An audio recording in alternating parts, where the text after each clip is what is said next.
ये कहानी दो दोस्त राम और श्याम की है जो काफ़ी पढ़े लिखे थे, लेकिन दोनों अभी बेरोजगार थे। दोनों के सपने बड़े बड़े थे। वो अपनी ज़िंदगी में कुछ करना चाहते थे, लेकिन फिलहाल दोनों के पास अभी कोई काम नहीं था। एक दिन राम अखबार पढ़ रहा था जिसमें नौकरी का इश्तिहार छपा हुआ था। यह इश्तिहार उसी गांव के एक बिजनेसमैन ने छपवाया था। राम इश्तिहार के बारे में श्याम को बताता है और अगले ही दिन दोनों दोस्त अखबार का वह टुकड़ा लेकर बिजनेसमैन के घर जाते हैं। तुम लोग कौन हो और यहाँ क्यों आए हो? राम: वो अखबार में नौकरी के लिए इश्तिहार देखकर काम के लिए आए हैं। आओ आओ बैठो। आप हमें काम के बारे में बताइए। आप लोगों को जो गांव के बाहर पहाड़ी पर तालाब है उसमें से बाल्टी भरकर पानी लाना होगा। एक बाल्टी के तुमको 5 रुपए दिया जाएगा। जितनी ज़्यादा बाल्टी लाओगे उतनी ही ज़्यादा पैसे कमाओगे। ठीक है सर। दोनों काफ़ी खुश थे। आखिरकार नौकरी जो मिल गई थी। अगले दिन दोनों ने बाल्टी उठाई और तालाब से पानी लाने पहुंचे। दोनों ने बाल्टी भरी और नीचे लेकर आ गए और रजिस्टर में चढ़ा दिया। फिर गए, पानी भरा और नीचे आ गए। दोनों ने पूरे दिन काम किया। दिन भर में उन्होंने करीब 5 से 6 बाल्टियां ही पानी भरी थी। काम होने के बाद दोनों को पैसा दे दिया गया। दूसरे दिन फिर बाल्टी उठाई, तालाब गए, पानी भरा और नीचे आकर रजिस्टर में नाम चढ़ा दिया। दिन भर ऐसा ही चलता रहा। तीसरे दिन भी वही दिनचर्या, चौथे दिन भी वही। अब दोनों के पास पैसा आने लगा था। अब उनकी ज़िंदगी अच्छी हो गई थी और दोनों के सपने और भी बड़े होने लगे थे। एक दिन जब दोनों काम से घर लौट रहे थे तब राम श्याम से कहता है, भाई श्याम, एक तकलीफ है यार। अब तो सारी तकलीफें खत्म हो गई यार। श्याम, यदि हम मर जाएंगे तो फिर हमारे पास पैसे कैसे आएंगे? क्या मतलब है तेरा? यदि हम बूढ़े हो गए, हमारे हाथ पैर काम नहीं करेंगे। अभी 4 बाल्टी पानी लेकर आते हैं, 2 साल बाद 3 बाल्टी लेकर आएंगे, 4 साल बाद 2 बाल्टी लेकर आएंगे। उम्र के साथ पैसा कम होते जाएगा और खर्चा बढ़ते जाएगा।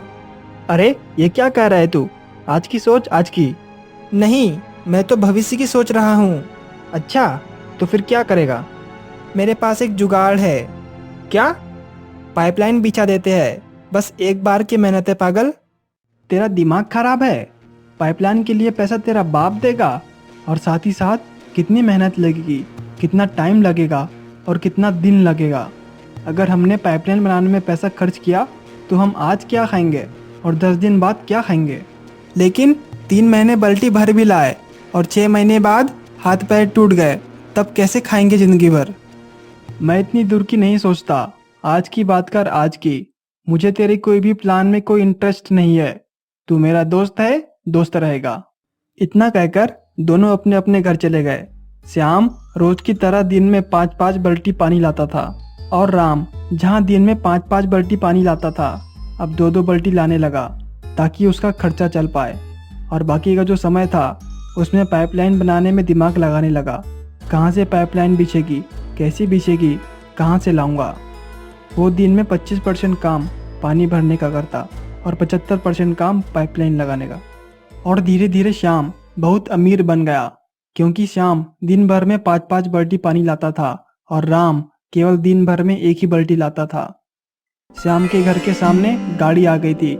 श्याम राम से कहता, देख भाई, मैंने तेको कहा था ना, तू गलत दिशा में दौड़ रहा है। राम के पास पैसे नहीं थे खाने को, हालत खराब थी। श्याम की शादी हो गई, बच्चे हो गए और रोज के पैसे आते थे। लेकिन वही हुआ जो एक दिन होना था। राम की पाइपलाइन बनकर तैयार हो गई। अब उसको पानी भरने ऊपर नहीं जाना पड़ता था। नोजल खोलता और पानी ही पानी। जितना पैसा श्याम ने 6 साल में कमाया था, राम ने केवल 5 महीने में ही कमा लिया। गाड़ी, बंगला सब उससे बेहतर हो गया। अब राम सोता था तब भी पैसे कमाता था और श्याम बाल्टी लाता तब भी पैसे कमाता था। अब राम घूमने जाता तब भी पैसे आते और श्याम की बाल्टी भरती तब भी पैसे आते। अब राम बीमार था तब भी पैसे कमाता था और राम मर जाएगा तो भी पैसे कमाएगा। इसी प्रकार हमारे देश में ऐसे कई लोग हैं जो श्याम की तरह बाल्टी भरने में विश्वास रखते हैं। जब तक ताकत है, शक्ति है, तब तक ही पैसे आएंगे। इसलिए दोस्त, अपने जीवन में पाइपलाइन बनाओ, न कि बाल्टी भरो।